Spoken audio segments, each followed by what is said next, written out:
नमस्कार, आसावरीज किचनमध्ये आपले स्वागत आहे। आज आपण पाहणार आहोत अत्यंत रुचकर अशी उपवासाची मिसळ। चला तर मग सुरू करूयात। साबुदाणा साधारणपणे 1 कप हा 1 ते 2 पाण्याने स्वच्छ धुवून घेऊ। अर्धा कप पाणी घालून साधारणपणे 6 ते 8 तासासाठी साबुदाणा भिजत ठेवू। दुसऱ्या एका भांड्यामध्ये साधारणपणे 1 कप शेंगदाणे 1-2 वेळा स्वच्छ पाण्याने धुवून तेही 6 ते 8 तासासाठी भिजत ठेवू। इथे आपण कच्चे शेंगदाणे घेतल्यामुळे साधारणपणे 2 कप पाणी घालून ते भिजत ठेवू। तुम्ही इथे पाहू शकता शेंगदाणे छानसे भिजलेले आहेत। हे भिजलेले शेंगदाणे आता स्वच्छ पाण्याने आपण धुवून घेऊ। शेंगदाणे हे अगदी व्यवस्थित भिजलेले आहेत, जसे ओल्या शेंगा असतात तशा पद्धतीने हे भिजून होतात। या भिजलेल्या शेंगदाण्यामध्ये 2 कप पाणी घाला आणि 1 चमचा मीठ टाका आणि व्यवस्थित हलवून घ्या। आता हे शेंगदाणे आपल्याला कुकरला छानसे शिजवून घ्यायचे आहेत। त्यासाठी कुकरमध्ये तळाला थोडे पाणी घाला। यामध्ये हे भांडे ठेवा। वरती एक प्लेट झाकण म्हणून ठेवा आणि या प्लेटमध्ये साधारणपणे 2 बटाटे उकडायला ठेवा। चला तर मग कुकरच्या शिट्ट्या होईपर्यंत आपण भिजलेला साबुदाणा बघू। हा साबुदाणा व्यवस्थित मोकळा करून घ्या। तुम्ही पाहू शकता हा साबुदाणा किती व्यवस्थित भिजलेला आहे। या साबुदाण्याची आपण प्रथम खिचडी बनवून घेऊ।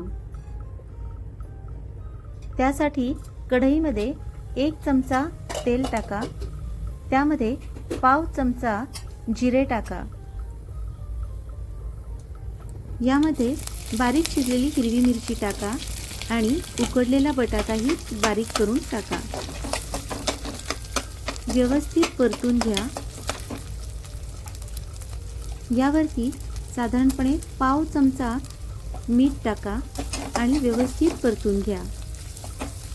आता हा बटाटा आपण उकडूनच घेतला होता, त्यामुळे त्याला जास्त वेळ परतायची अजिबात गरज नाही।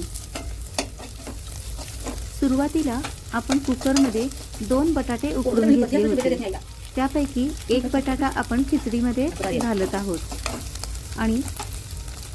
आणि दुसरा बटाटा आपल्याला उसळसाठी लागणार आहे।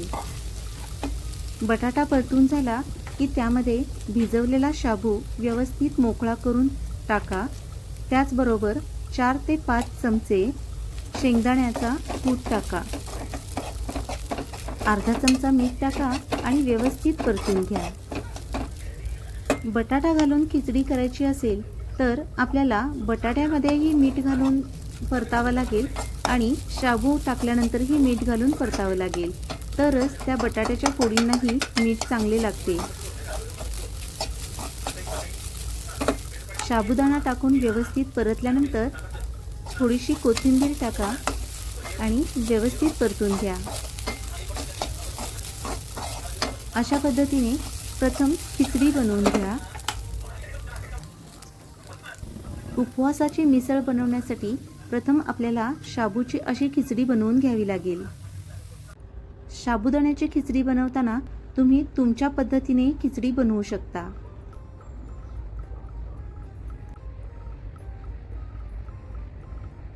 आता आपण उपवासाची उसळ बनवून घेऊ। त्यासाठी एका भांड्यामध्ये 1 चमचा तेल टाका, पाव चमचा जिरे टाका, त्यानंतर बारीक चिरलेली हिरवी मिरची टाका। आता यामध्ये उकडून घेतलेले शेंगदाणे टाका आणि 1 बटाटा शिल्लक होता उकडलेला, तोही बारीक करून टाका। पाव किंवा अर्धा चमचा मीठ टाका आणि व्यवस्थित परतून घ्या। शेंगदाणे उकडताना सुद्धा आपण मीठ टाकले होते, हे विसरू नका। आता थोडीशी कोथिंबीर पसरा आणि व्यवस्थित परतून घ्या। ही आपली उपवासाची उसळ तयार आहे. आता आपण पुढची स्टेप पाहूया. त्यासाठी घरी लावलेले ताजे दही घ्या. साधारणपणे 1 वाटी घ्या. हे दही थोडे फेटून घ्या. यामध्ये पाव चमचा मीठ टाका. त्याचबरोबर बारीक चिरलेली हिरवी मिरची टाका आणि दळलेली म्हणजे बारीक केलेली साखर 1 चमचा टाका आणि व्यवस्थित फेटून घ्या. अशा पद्धतीने हे गोडसर थोडेसे तिखट असे दही बनवून घ्या. तुम्ही पाहू शकता हे दही व्यवस्थित फेटून झालेले आहे. यामध्ये थोडीशी बारीक चिरलेली कोथिंबीर घाला आणि व्यवस्थित मिसळून घ्या. आता मिसळ कशी बनवायची ते पाहू. मिसळ बनवण्यासाठी सर्वप्रथम एका डिशमध्ये खिचडी घ्या. यावरती शेंगदाणा आणि बटाट्याची आपण उसळ बनवली होती ती घाला. त्यानंतर आपण जे गोड दही बनवून घेतलं होतं ते व्यवस्थित पसरून घ्या. यानंतर याच्यावरती आपल्याकडे जर वेफर्स असतील तर ते व्यवस्थित पसरून टाका. इथे माझ्याकडे घरी बनवलेले जाळीचे वेफर्सही होते आणि त्याचबरोबर प्लेन वेफर्सही होते. ते मी तळून व्यवस्थित वरती पसरून घेतलेले आहेत. याऐवजी तुम्ही रेडीमेड वेफर्स यावरती पसरवले तरीही चालतील. अशी आपली उपवासाची मिसळ तयार. अशा पद्धतीने उपवासाची मिसळ तुम्ही नक्की ट्राय करा. अशा पद्धतीने अत्यंत साध्या आणि सोप्या पद्धतीने रेसिपीज बनवायच्या असतील तर आपल्या आसावरीज किचनला सबस्क्राईब करायला विसरू नका. धन्यवाद.